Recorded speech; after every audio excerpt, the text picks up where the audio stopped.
Late అయినా పర్వాలేదు, కొంచెం బెటరే అనిపించేసింది.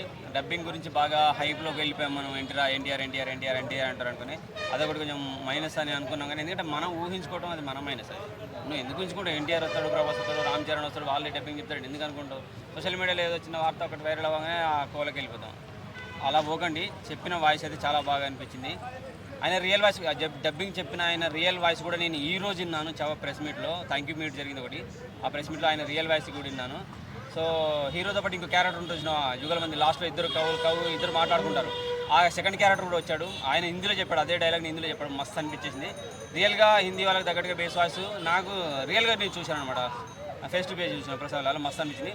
సినిమా పరంగా చూసుకోవాలంటే ఖచ్చితంగా చావోరేవో తెలుసుకోవాలనుకున్నాడు, చరిత్ర గురించి తెలుసుకోవాలన్నాడు, చరిత్రలో మన వీరులు, యుద్ధ వీరులు, రాజుల కథలు ఎలా ఉన్నాయో తెలుసుకోవాలన్నాడు. ఖచ్చితంగా చూడాలి. చాలా బాగా అనిపిస్తుంది. రష్మి క్యారెక్టర్ కానీ, అలాగే hero character Vicky Kaushal character కానీ, విక్కీ కౌశల్తో పాటు ఉండే ఎండింగ్ వరకు ఉండే క్యారెక్టర్ ఉంది కవి లాగా మాట్లాడే మాట, ఆ క్యారెక్టర్ కానీ, నెక్స్ట్గా అక్షయ్ ఖన్నా విలన్ క్యారెక్టర్ అయితే సూపర్ అనిపించింది. ఎక్కడ కూడా నాకైతే మైనస్ అనిపించలేదు. దాన్ని హిందీలో ఇంకెవరైనా తీస్తే బాగుంటుందని రకరకాలు పడుతున్నారు. ఆల్రెడీ బాబు వచ్చేసాడు చాలు, ఇంకెవరు సూట్ అవ్వరు. విక్కీ కౌశల్ తప్ప ఎవరు సూట్ అవ్వరు. ఆడ అక్షయ్ కుమార్నా ఇంకెవరైనా ఎవరు సూట్ అవ్వరు. అది ఆయనకు దక్కాల్సిన పాత్ర ఆయనకే దక్కింది. ఆయన చేయాల్సిన పాత్ర కలిసి ఆయన దాకపోయింది.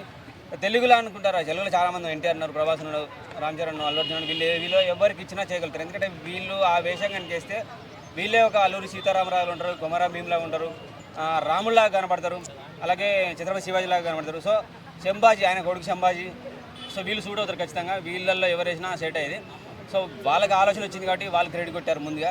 సో దానికి దీనికి డబ్బింగ్ హిందీకి ఒరిజినల్కు కంపేర్ చేస్తున్నారు. వాళ్ళు 500 crores కొట్టారు, వీళ్ళు తెలుగులో కొడతారా అని. ఎలా కొడతారు రవి? ఆడ 20 దగ్గరనే 15 to 18, 20 స్టేట్స్ మ్యాక్సిమం హిందీ మాట్లాడతారు. మనకాడ ఉన్నాయి రెండు రాష్ట్రాలు. ఈ రెండు రాష్ట్రాల్లో ప్రపంచవ్యాప్తంగా ఉన్నా కానీ 10 నుంచి 15 కోట్ల మంది ఉంటారేమో అందరు కలిసి. సో మన తెలుగు వాళ్ళు ఆల్రెడీ హిందీలో చూసేశారు. సగం కలెక్షన్ మన నుంచి వచ్చే కలెక్షన్ హిందీ కలెక్షన్లో కలిసిపోయింది. సో తెలుగులో 500 crores అనేది పెట్టుకోవద్దు, ట్రై చేయండి. వీళ్ళు పెట్టిన దానికైతే ఎక్కడ తక్కువ రాదు. ఖచ్చితంగా డబల్ సాధించేస్తారు. 100% అయితే నాకైతే నచ్చింది. సినిమా అయితే సక్సెస్ఫుల్గా నడుస్తుంది. థ్యాంక్ యూ కూడా పెట్టుకున్నారు, చాలా బాగా అనిపించింది. రష్మిక మందన్లాగానే ఈరోజు యాంకర్ కూడా మేకప్ వచ్చింది సూపర్గా. నిజంగా ఆమె పైనుంచి దిగి వచ్చిందేమో అనే ఫీలింగ్ కలిగింది, అంత బాగా అనిపించేసింది. ఇంకా రష్మిక గారు రాలేదు, ఆమెకు దెబ్బ తగిలినట్టు షూటింగ్ టైంలో ఇంకా తగ్గలేదు, ఆమె రాలేదు. త్వరలో విక్కీ కౌశల్ కూడా వచ్చే అవకాశం ఉంది. పవన్ కళ్యాణ్ కూడా పిలుస్తామంటున్నారు. ఇంకా సక్సెస్ మీట్లు ఇంకా చేసే అవకాశాలు ఉన్నాయి చావాకైతే. ఎందుకంటే తెలుగులో చాలా బాగా ఆడుతుందని అందరికీ తెలిసిపోయింది. వేరే డిస్ట్రిక్ట్ నుంచి రిపోర్ట్ చేసుకొని చూశారు. సో మెయిన్గా సినిమాలో విక్కీ కౌశల్ అండ్ విలన్ పాత్ర, రష్మిక మందన పాత్ర, మిగతా పాత్రలు చిన్నగా ఉన్నాయి, చాలా బాగా అనిపించేస్తాయి. రియాలిటీ దగ్గరగా ఉన్నట్టు చరిత్రలో మనకు తెలియదు రియల్గా ఏం జరిగిందో, కానీ దాన్ని కంపేర్ చేసుకొని అలా వీళ్ళని కొంతమంది వక్రీకరించారంట, వాళ్ళని తిట్టారంట, వీళ్ళని తిట్టారంట, ఇవన్నీ మనం అనుకోవద్దు. అది సినిమాటిక్గా వచ్చింది. మనం సినిమా లాగానే చూడాలి. సినిమా నీకు నచ్చిందని చెప్పు, నచ్చలేదని చెప్పు, ఓకే నో ప్రాబ్లం. కానీ వీళ్ళని తిట్టారు, కుల మతాలకు చిచ్చు పెట్టారు, ఇదంతా అనవసరం. సినిమా పరంగా నీకు నచ్చిందా లేదా? నాకు నచ్చిందని చెప్తున్నాను. నచ్చకపోతే నచ్చింది. ఫస్ట్ హాఫ్లో కొద్దిగా ఇబ్బందికరంగా అనిపిస్తుంది. నిజంగానే ఫస్ట్ హాఫ్లో కొంచెం స్లోగా అనిపిస్తుంది, రియల్గానే చెప్తున్నాను నేను. సెకండ్ హాఫ్కి వచ్చాక మస్తు అనిపిస్తుంది.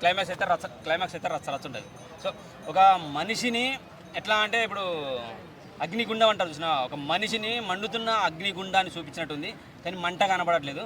కోసి ఉప్పు పెడితే ఆ ఉప్పు మంట ఎట్లుంటుంది తెలుసా? కారం పూసినా ఒక 2 నిమిషాలు ఉంటుందేమో, కానీ ఉప్పుతో కారం నీరు బాడీ మీద కాలుతూ మొత్తం తిరుగుతుంటే మంట గోర్లు పీకి, నాలుక కడి చేసి, కళ్ళు పీకి చాలా దారుణంగా చూపించారు. అంత రియలిస్టిక్గా అనిపించింది. Wonderful movie. ప్రతి ఒక్కరు చూడాలనుకుంటున్నా. ముఖ్యంగా తల్లిదండ్రులు పిల్లలతో సహా తీసుకెళ్ళి చూడండి. మన రాజుల చరిత్రలో మిగిలిపోయిన దేశభక్తుల చరిత్రలు అందరి గురించి తెలియాలంటే ఇటువంటి సినిమాలు రావాలి. మన తెలుగులో కూడా రావాలని సినిమాలు మన తెలుగులో కూడా రావాలి. ఛత్రపతి శివాజీ గారు కావచ్చు, కొమరం భీమ్ కావచ్చు, అల్లూరి సీతారామరాజు కావచ్చు, ఇంకా మన రాయలసీమకు సంబంధించిన పెద్దవాళ్ళ విజయనగర సామ్రాజ్య రాజులు, అటువంటి చరిత్రల రాజులు కూడా సినిమాలు రావాలి, తీయాలి. హిందీ కంటే ఎక్కువ మన వాళ్ళు పర్ఫెక్ట్గా చేయగలరు. ఎందుకంటే ఊహించుకొని తీసిన బాహుబలినే ఎక్కడికో వెళ్ళిపోయింది, దగ్గర 1800 crores కొట్టింది. సో వీళ్ళు రియల్ స్టోరీని తీసుకొని కాస్త కొంచెం కలిసి కొట్టారు. 500 కానీ ఉన్నారు రియల్ స్టోరీ తీసుకున్నా కానీ. సో ఊహించుకున్న స్టోరీలు ఎలా ఉన్నాయంటే, మనోళ్ళు అదే రాజమౌళి రియల్ స్టోరీలు తీస్తే విజయనగర రాజులు, ఏదో అల్లూరి సీతారామరాజు, కొమరమీలు లాంటి సినిమాలు రియల్ తీసుకుంటే ఎంత బాగుంది. సో మనోళ్ళు కూడా డైరెక్టర్లు, ప్రొడ్యూసర్లు ముందుకు రాని కోరుకుంటున్నా. చావాలని సినిమాలు మస్తు వస్తాయి, ఖచ్చితంగా చూడండి. మంచి సినిమా.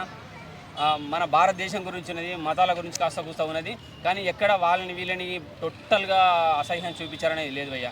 కలిసిమెలిసి ఏమి లేవు. కలిసిమెలిసి ఉండాలని మాత్రమే ఉన్నదాడ. నువ్వు నీలో ఉండు, నేను నాలానే ఉంటా, నువ్వు నాతో కలిసి ఉండు, నీకేం కావాలన్నా చూసుకుంటా నీ హీరో చెప్పాడు. వీళ్ళను నువ్వు నాలో మారిపో అన్నా కానీ నువ్వు మారని అవసరం లేదు, మాలో కలిసిపో, ఇండియాలో కలిసిపో, అందరం కలిసి ఉందాం, నిన్ను ఏమను నీకు కావాల్సింది ఇస్తామన్నాడు. ఆడ వీళ్ళని కానీ హీరో కానీ గొడవలు పెట్టాలనే ప్రయత్నం ఎక్కడ చేయలేదు. మనమే నాలంటోడు లేదంటే మన మీడియా కావాలని వైరల్ చేసి తమ్ముళ్ళని పెట్టేసి అందరి మధ్యన హిందూ ముస్లిం క్రిస్టియన్ మధ్యన గొడవలు పెట్టే ప్రయత్నం చేస్తున్నారు. ఆ ప్రయత్నాలు మానుకోవాలని కోరుకుంటున్నాను.